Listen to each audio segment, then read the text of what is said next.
Okay, so we are on Facebook Live now, and let me just go ahead and get started because one of the things that I want to do is I want to make sure that I'm giving you back some time. So it has been a phenomenal week, and for those of you who are in my area in the south part of Indianapolis, kids got out of school. A lot of the kids got out of school today, including my daughter, Mackenzie Nuttall, who completed the 3rd grade. It was very exciting. So it's pretty amazing because sometimes you wonder if you're really making an impact.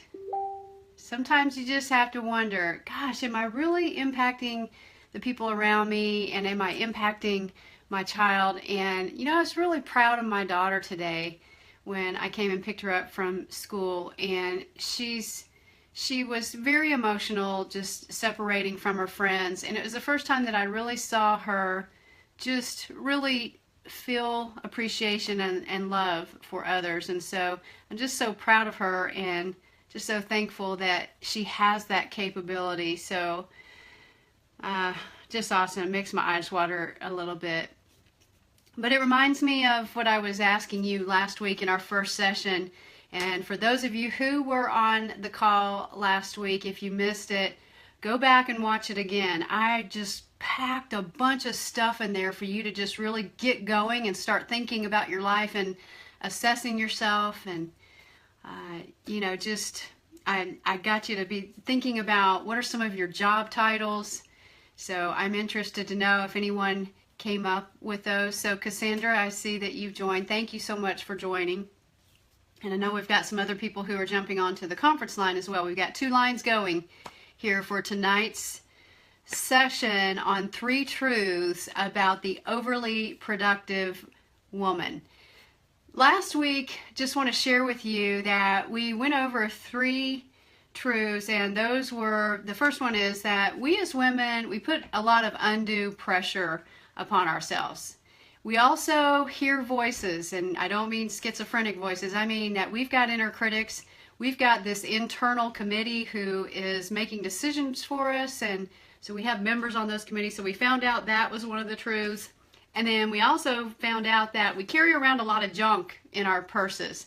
So I'm just wondering if anyone, after last week's call, you went and started cleaning out your purse. I know I did, and it was a fantastic experience. It was very cathartic and just very cleansing and made me automatically feel more clear. So tonight we're going to announce 3 new truths. And so for the next few sessions, we've got a total of 4 in this series. This is session number 2. So this session, the 3rd one and the 4th one, we're going to introduce new truths.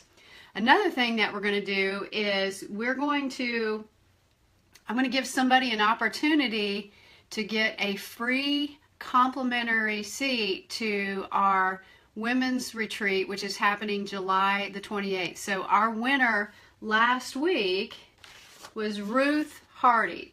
Ruth Hardy was our winner last week. So she's going to be going to the women's retreat, and she's going to get to be treated like a queen for a day. So one of you who happens to be showing up tonight is going to have that same opportunity.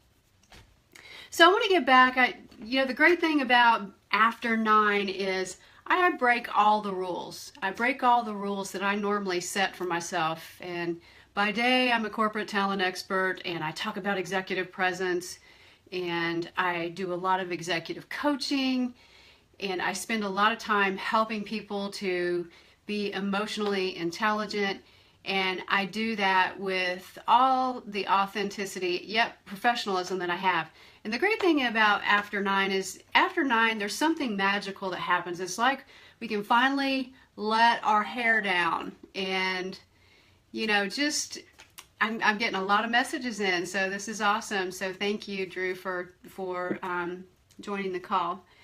But you know, it's time for us to let our hair down, and it's time for us to just relax and process what's been going on throughout the week. And it's time for us to just talk as women.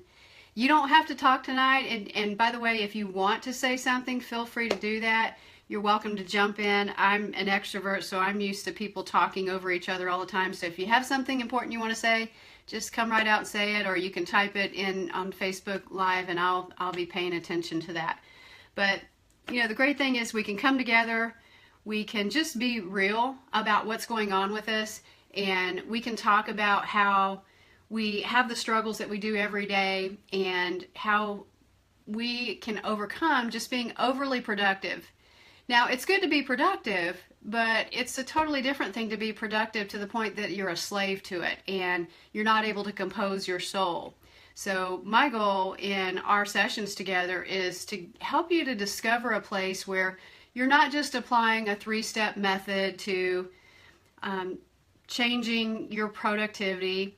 It really is going deeper than that. And change is much more psychological than we like to give it credit for. I sent an article that someone shared with me today. It's about the 6 things that productive people really do, and it talks about some very simple tips that you can do. For example, it tells you, hey, don't check your email in the morning, because once you start, then you get caught up in it. It also says, hey, just be mindful and manage your mood, and that's great, and do these steps. But the thing is those are actions that we change, but it really doesn't change who we are and where we've come from as women in our lives. We're carrying a lot of junk in our purse, as we talked about last week, and sometimes we need to just stop and dump out that purse and sort out, hey, what is it that I really need to keep? What's benefiting me? What's giving me a good return on my investment in carrying around this purse?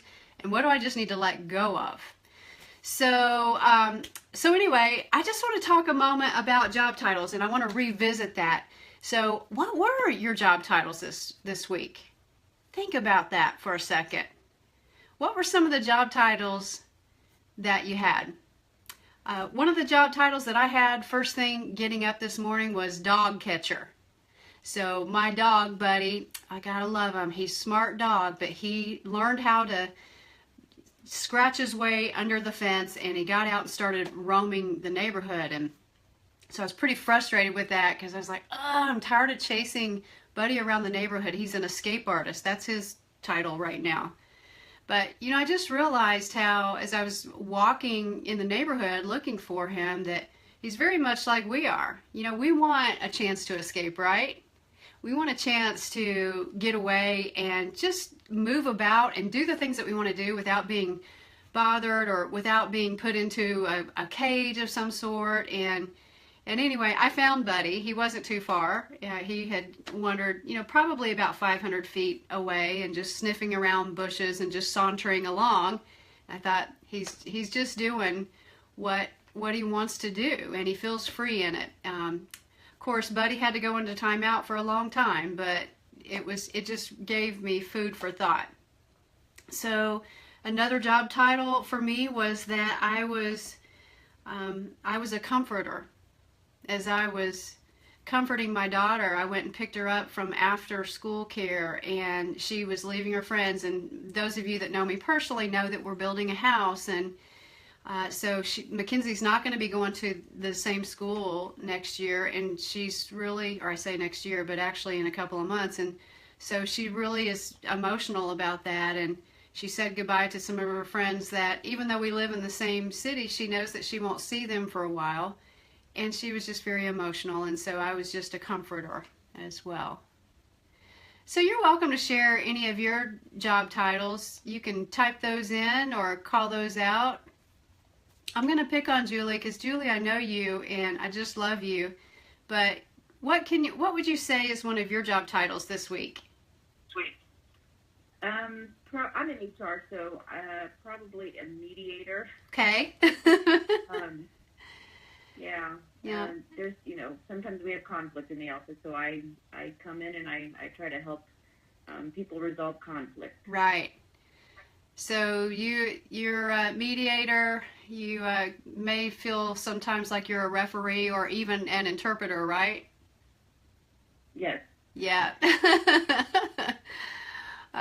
So Cassandra is saying business owner, accountant, party planner. So Cassandra's had a few roles and job titles this week. And I see Amanda Gleason is on the line. Amanda, what's been some of your job titles if you're not on mute?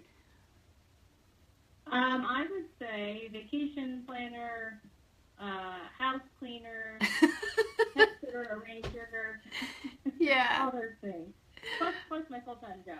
Right. Yeah. Aside from the other thing that other thing that you have to do on a full-time basis, right? Yeah. That's right. Oh, I see Melanie Mason has just joined on Facebook Live. Hi, Melanie. Good to see you. Thank you for joining. Yeah, so, it's interesting when we go through the week, and I don't know about you, but sometimes I just like to air out some of that toxicity. I like to say, oh my gosh, here's what I've been through this week. I've had this problem, and I can think of a couple of weeks ago where it all just broke loose. And it literally did break loose because I chipped my tooth. I had a flat tire. I had everything that could go wrong in one day actually happened. And I was trying to get to a client, and I finally just gave up and said, you know what? I'm not going to make it. I've got a flat tire, and I've got to get my tooth fixed because I'm going to be going and talking about executive presence to a group, and that would be a heck of a note if I had a chipped tooth while I was talking about executive presence. So, but creating job titles for ourselves really helps us to disrupt that pattern of just wanting to be negative, and it makes it more fun, and it makes it, it helps you to make light of it, but it also helps you to change the way that your brain, your neural pathways operate in your head, and instead of going to that negativity place, you really are just putting yourself in a neutral place and saying, well, here's what it is.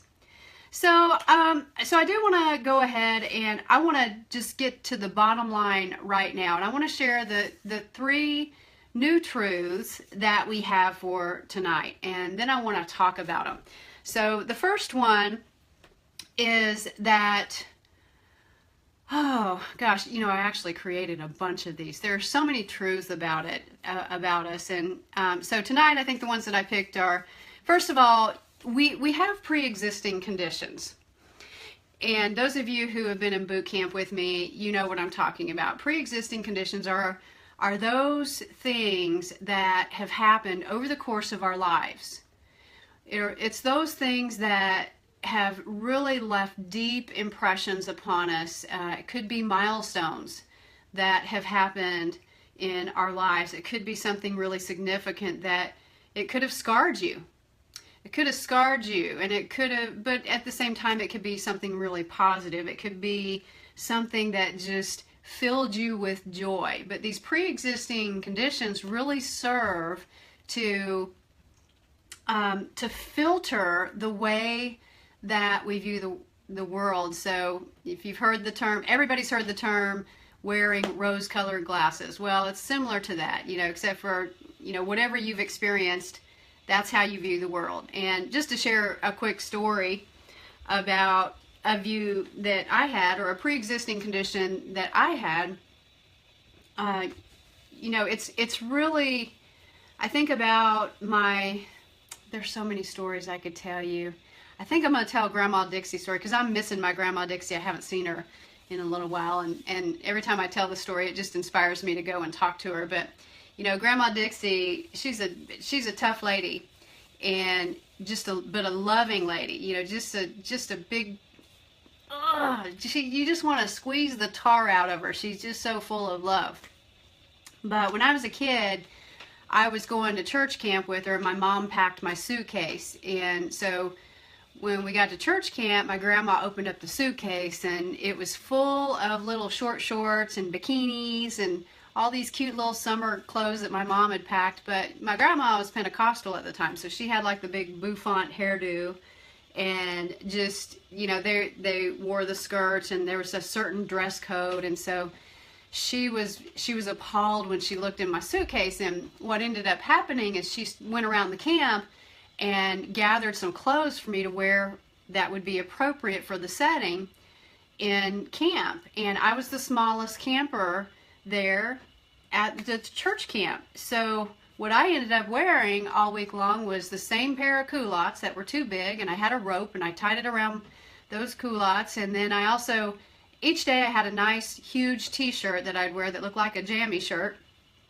And you know, to people on the outside that seemed cute and funny and, oh, that's so sweet, but I was really struggling. I felt like, gosh, what's wrong with me? You know, I just don't fit. And what ended up happening is I developed this pre-existing condition that I felt like I just didn't fit. And I didn't realize it till much later, but that actually carried through my entire life, all throughout my career, every interaction that I had with people. You know, if I got to know people really well, then I would start to think, oh, you know, I just don't fit. So that was a mentality that I had, and it was a pre-existing condition. Thankfully, I recognized that, and I recognized that, you know, that wasn't a healthy way for me to think, so I needed to change my perception about that pre-existing condition. And what I ended up realizing is that, you know, I'm not designed to fit.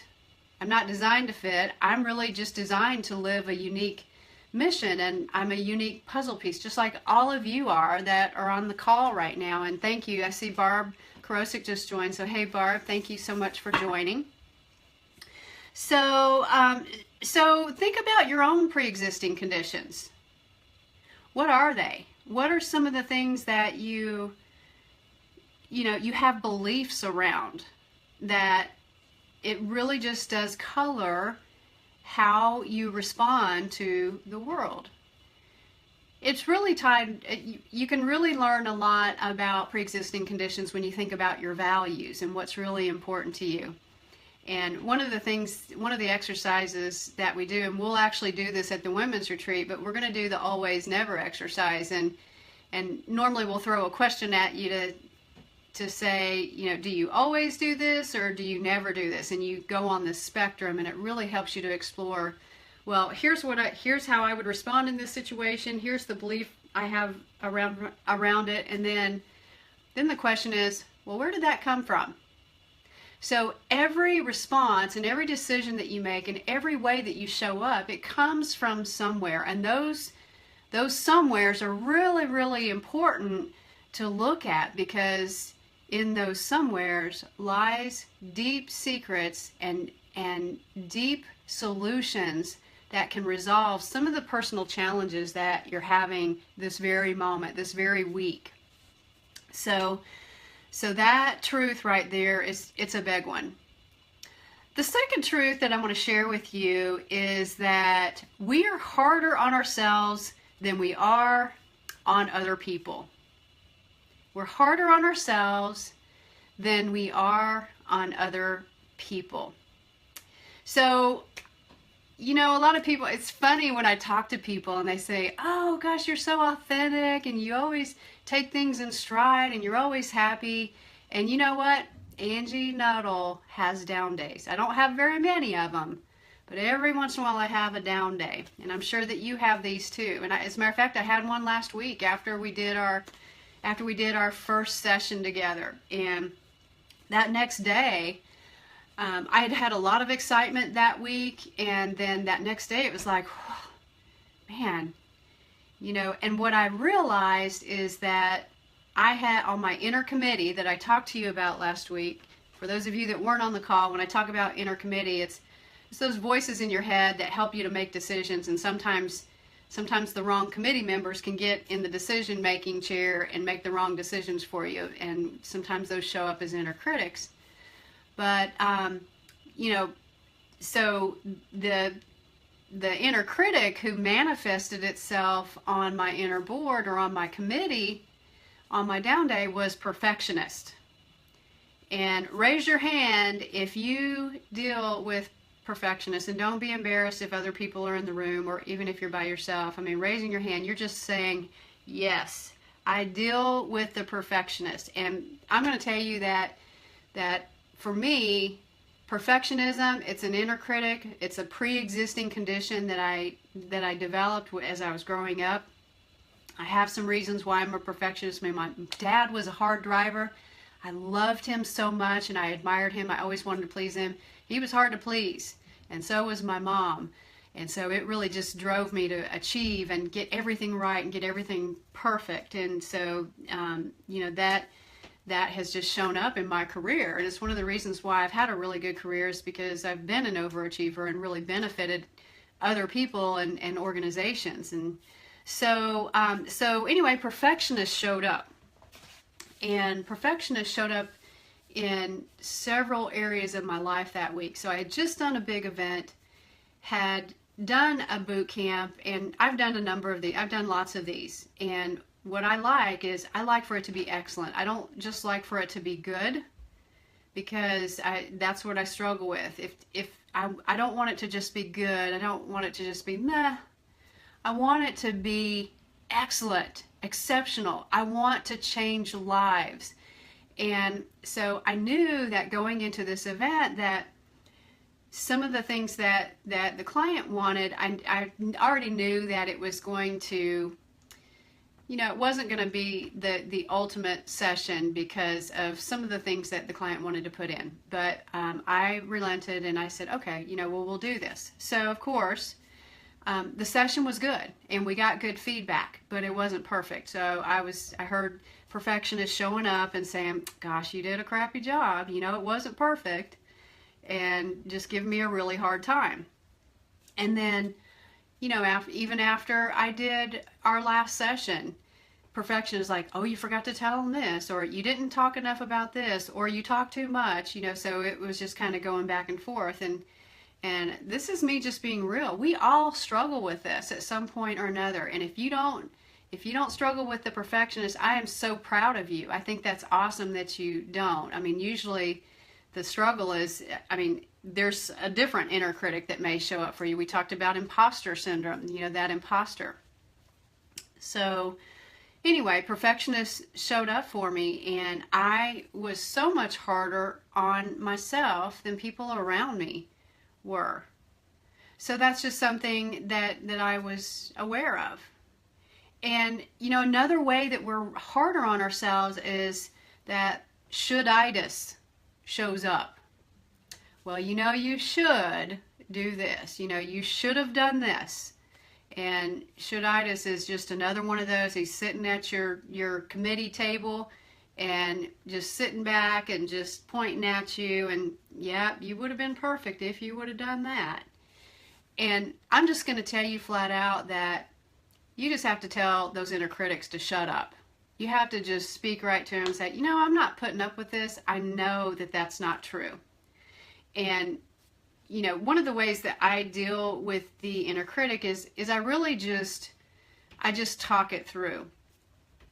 Most of the time I have the ability to talk it through with my mother. She is a great listener.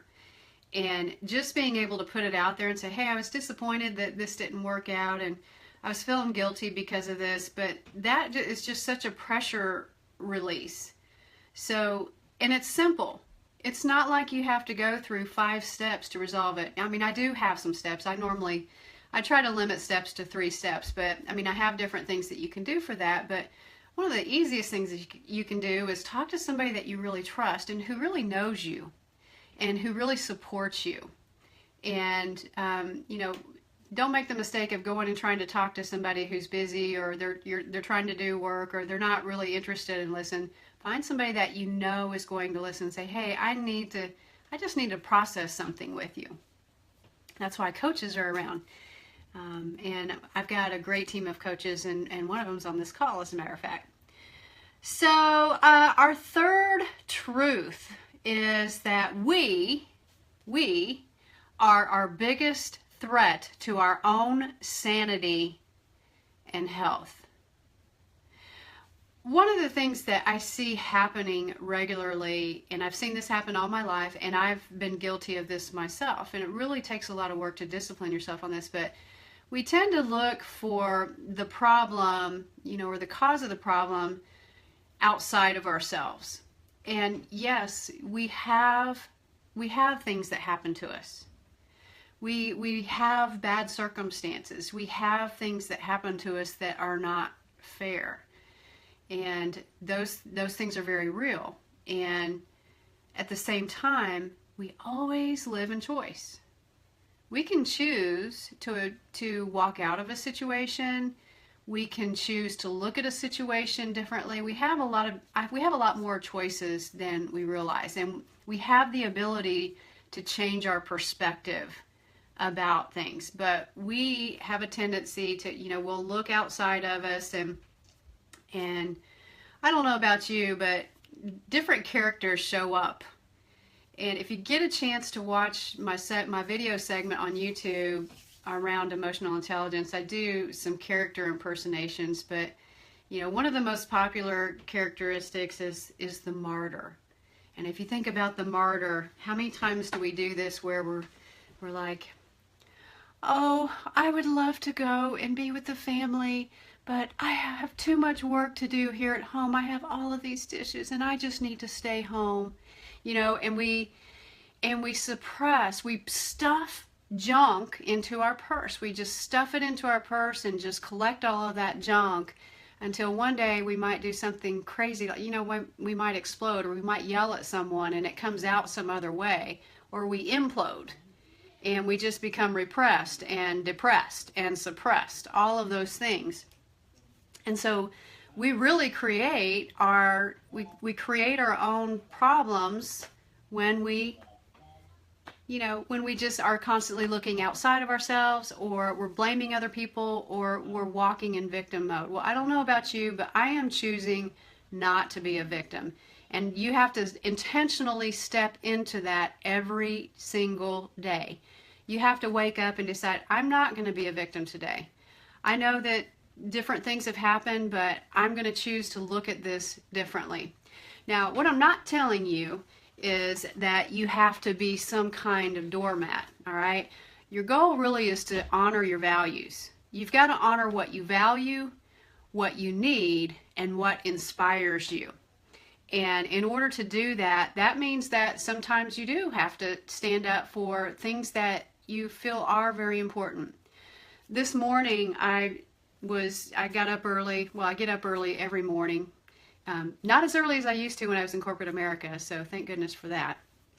But I'll get up in the morning before everybody gets up, and I'll have some quiet devotion time. And this morning, I was sitting there, and I was just I was drawing out some blocks in my journal. And these blocks were really symbolic of what are the things that I really have to have in place that really just equate to my survival. What is it that I have to have? And of course, my very first one was faith. I've got to have my faith, and that it's just the most important thing to me. Also, having freedom and independence and autonomy, that's really important to me, and that's a foundational block for me. And so I went through this process, and another thing that I identified was safety. That safety is really important to me. And what I realized is that we really do pick and choose our battles. I mean, everything doesn't have to become a battle. We don't have to battle everyone on everything and stand up for everything. But I'll just tell you that when my safety value is challenged, then this other person shows up on my inner committee, on my inner board. And that person, I'm going to borrow it from a really good friend and colleague of mine, Laura Chapin. And it's that Xena warrior princess, except for this is not any ordinary princess. This is one very tough lady who stands up and suddenly becomes ultra confident and even a little bit coercive, but stands her ground when it comes to safety. And this past weekend, there were a couple of things that I really had to stand up and stand strong on. And I called on that Xena warrior princess, and to say, no, we're being safe. So, but I don't always react that way. If I feel like a value is being threatened, then I need to do something about it. And that's the whole point. We have to take it upon ourselves to manage our sanity and manage our health. It does impact our health. I want to just share with you something really powerful that I did several weeks ago, and I really felt like I was getting out of control. I felt like I wasn't really disciplined. I wasn't eating very well. As a matter of fact, I was eating very badly, and I was not doing things that were healthy for my body. I wasn't putting healthy things in my body. And what I realized is that I needed clarity, and my mind was foggy. I was sluggish when I was getting up every day, and I'm like, gosh, man, I'm just not at my best. I'm absolutely not at my best, and I need to do something about it. And so I made a decision that I needed to bring my mind and my body into subjection. So I went on a 21-day restrictive diet. And don't be frightened by the word restrictive. It was actually the biggest amount of freedom that I've experienced in a long time. And I just cut all of the crap out. I cut all of the crap out of my diet. I kept it very clean and lean, and I didn't eat any junk. And I'm going to tell you that just within a matter of a few days, I felt on top of the world. I had such a sense of clarity that I've not had in a long time. Hey, Laura, I see that Laura has joined. Thank you for joining, Laura. And some other folks have joined as well. But it felt so good to just bring discipline to my body and to bring intention. As a matter of fact, because I made a decision to do something good for me and to bring my sanity back in order, because I was pretty insane. I was overly productive. I was on overtime, overly productive, and it had gotten out of control. But bringing my body into subjection and bringing my mind into subjection and just purifying and detoxifying made a huge difference, and it actually strengthened me emotionally. I was much, much stronger. As a matter of fact, I didn't actually quit at the 21 days. I went on a few more days, and I noticed immediately when I started trying to incorporate some of that stuff back into my diet, I was like, I don't like that. And so really for the first time in my life, I made a decision, hey, I'm going to eat healthy just because I want to, not because I think that I'm fat or I have too many dimples on my legs. I just want to, I like taking care of myself. And so, it's something for you to be thinking about. I got a big thumbs up for that. Thank you. Yeah, how do you really take care of yourself? What can you do to be intentional? What is it that you can do to just do one thing that will help you to bring back clarity and sanity in your life? So it may not be the diet. You may be eating healthy, and that's fantastic. Is there something else where you need to discipline yourself? Is it that maybe you're spending too much time on TV? Maybe you need to have more time going outside and just breathing and processing what's going on and observing and being fully present in the moment. So that's a decision that you've got to make for yourself, just to honor yourself. So I've shared the 3 truths with you. So just as a recap, here's what they are. We're harder on ourselves than we are on other people, and that's where the perfectionist comes out. We get the case of the shoulditis. And then we have pre-existing conditions. This is a big one that I really want you to be thinking about. Why do you do what you do? That's a good question. What is the why? Every decision that you made this week, what was the why behind it? And then just follow that. Follow those whys. Why is that? Why is that? Where did that come from? And then also the third truth, we are our biggest threat to our sanity and health. And so that means that's something that's got to be reversed. We've got to look to ourselves for the solution. We can't look outside and be blaming and building up toxicity with everybody else. The solution lies within you. So what is the solution that you really need? Last week I asked you to be thinking about, what are some of the things that you really yearn for? What is it that you want and that you really need in your life? And how will you bring that into your life? I never encourage anyone to take on more than one thing at a time to really work on. So what is that one thing that you want to work on? What is that one thing that you know that if you were to accomplish this, that it would mean significant progress for you to truly compose your soul? Now, you've been hearing me talk about compose your soul, and it's because it's on my brain, it's in my heart. I'm going to be publishing a book this summer. I've been working on it, and it is about composing your soul. And you'll get stories from other women who have been working on that, as well as you're going to learn a lot about me personally, more than I've ever shared in my life. And so it really is on my brain. And if I write about it, I consider myself an expert at it, because I constantly work on it, and it's not something where you ever just fully arrive. It's just like a hurricane and the eye of the hurricane. That eye of a hurricane, it just moves. It doesn't stay in the same place. Well, composing your soul is very much like that. You have to shift it around in order to stay in that eye of that storm. You never really can get away from the storm. I mean, if you're interacting with people and you're dealing with people, you're always going to be in the mix of it. And you have to, if you want to be successful and you want to be peaceful, then you've got to work towards that. Hey, I want to share one other thing that I realized just as I was dealing with my perfectionist this past week. And just a thought came to my mind about, would I rather be effective or perfective? And I found that my perfectionism was getting in the way of me really being fully effective. So chew on that. Would you rather be effective or perfective? I don't know about you, but I'd rather be effective. And I'm learning to be okay with my grammar errors, and I'm learning to be okay with occasionally saying or repeat words that I like all the time. This is me.